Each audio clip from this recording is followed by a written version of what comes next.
التائبون العابدون الحامدون، اللہ نے فرمایا ہمارے نیک بندوں کی ایک صفت یہ ہے کہ اللہ کی تعریفیں بہت کرتے ہیں، وہ بات بات پہ اللہ کی تعریف. پہلے آپ کو پتہ ہے جب بھی کسی غریب سے، غریب آدمی سے بھی آپ خیریت پوچھتے تھے وہ کہتے تھے اللہ کا بہت فضل ہے. یہ اللہ کی تعریف ہو رہی ہے نا. پھر بعد میں اپنے دکھڑے بھی سناتا تھا کہ جیب کٹ گئی، یہ ہو گیا وغیرہ وغیرہ. شروع میں کیا بھائی اللہ کا بہت فضل. اب آہستہ آہستہ یہ رواج آتا جا رہا ہے، بات ہی شکایتوں سے شروع. اور بھائی کیسے حالات چل رہے ہیں، اب کیا کریں یار، سمجھ رہے ہیں نا. اب چھوڑا ہے، بچے میں ہیں بس، مرے نہیں. بس یہ شکر کرو، ڈپریشن سے میرا تو دماغ کی رگ پڑ جائے. یہ باتیں چل رہی ہوتی ہیں. تو اللہ کہتے ہیں ہمارے نیک بندے الحامدون، اللہ کی تعریف بہت زیادہ کرتے ہیں. پانی پینے کے بعد الحمدللہ، تمام تعریفیں اللہ کے لیے. کھانا کھانے کے بعد الحمدللہ الذی اطعمنا، خدا کی قسم کھانا کھانے میں وہ مزہ نہیں ہے جو کھانے کے بعد اس دعا میں اللہ نے لذت رکھی ہے. تمام تعریفیں. دیکھو غیر مسلم کھاتا ہے آپ کو تھینک یو کہے گا، بنانے والے کا شکر ادا نہیں کرے گا. وہ برگر کھائے گا، جس نے کھلایا اس کو تھینک یو کہہ دے گا، حالانکہ پیسے بھی دے رہا ہے اس کو. تھینک یو کی ضرورت ہی نہیں ہے.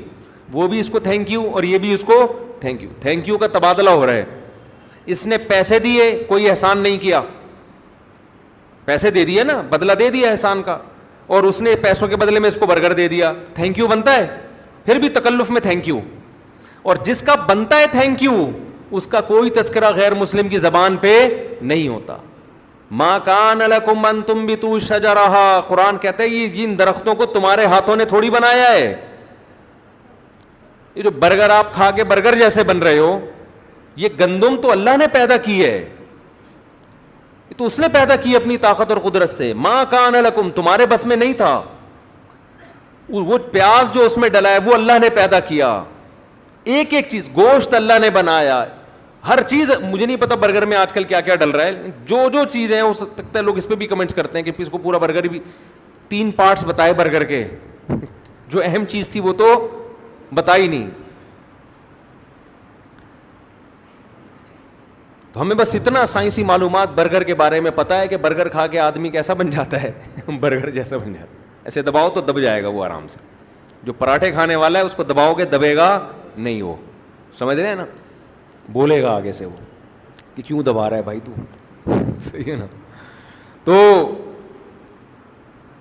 ما کان لکم ان تنبتوا شجرہ، اللہ کہتے ہیں یہ میرا شکر نہیں ادا کرتے. تو مسلمان جب کھانا کھاتا ہے تو مسلمان کو کھانے میں وہ مزہ نہیں آتا جو یہ دعا میں آتا ہے. الحمدللہ الذی، تمام تعریفیں اس اللہ کے لیے ہیں.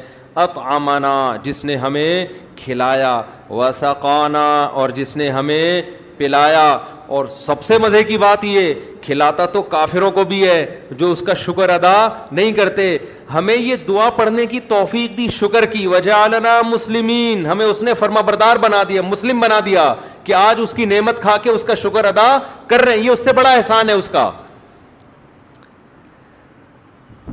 کتنا مزہ. دیکھو نبی صلی اللہ علیہ وسلم جب روزہ افطار کرتے، ذہب الظما، آپ یہ دعا کرتے. یہ بھی اللہ کی تعریف ہے. ایسی خاندانی دعا ہے، ایسی خاندانی دعا. ذہب الظما، پیاس چلی گئی. یہ کس کا شکر ہو رہا ہے؟ اللہ کا. میرے رب نے میری پیاس دور کر دی. وبتلت العروق، اور رگیں تر ہو گئیں. وثبت الاجر ان شاء اللہ، اور اللہ نے چاہا تو روزے کا اجر اعمال میں لکھ دیا گیا. مزے ہی مزے ہیں نا. یا تو یہ ہوتا اللہ کہتے ہیں روزے کا اجر جب لکھوں گا جب پیاس کنٹینیو رہے تیری، یہ بجھانے کی تجھے اجازت نہیں ہے، پھر روزے کا اجر لکھوں گا. ابھی تو نے کھا لیا نا، اب کیا، اب تو مزے ہو گئے نا تیرے. بلکہ روزے دار کو جو کھانے میں مزہ آتا ہے وہ تو عام آدمی کو آتا بھی نہیں ہے. للصائم فرحتان، حدیث میں آتا ہے روزے دار کے لیے 2 خوشیاں ہیں. ایک خوشی عند الافطار، جب وہ کیا کرتا ہے افطار، اور ایک خوشی قیامت میں جب اجر ملے گا. اور یہ جو روزے میں افطار کی خوشی ہے, یہ خوشی بھوکے جو بھوک کی حالت میں کوئی غیر مسلم کھانا کھائے اسے وہ خوشی نہیں ہوتی, کیونکہ یہاں بھی دو خوشیاں مل رہی ہوتی ہیں. یہ صرف کھانے کی خوشی نہیں ہوتی کہ پکوڑے کھا رہا ہوں, سموسے کھا رہا ہوں, کھجور کھا رہا ہوں. یہ خوشی اس بات پہ ہوتی ہے کہ یہ کھا بھی کس کے حکم پہ رہا ہوں, اللہ, اب وہ مجھے کھاتا دیکھ کے خوش ہو رہا ہے. جس کا اللہ سے جتنا گہرا تعلق ہوگا اس کو افطار کی خوشی اتنی زیادہ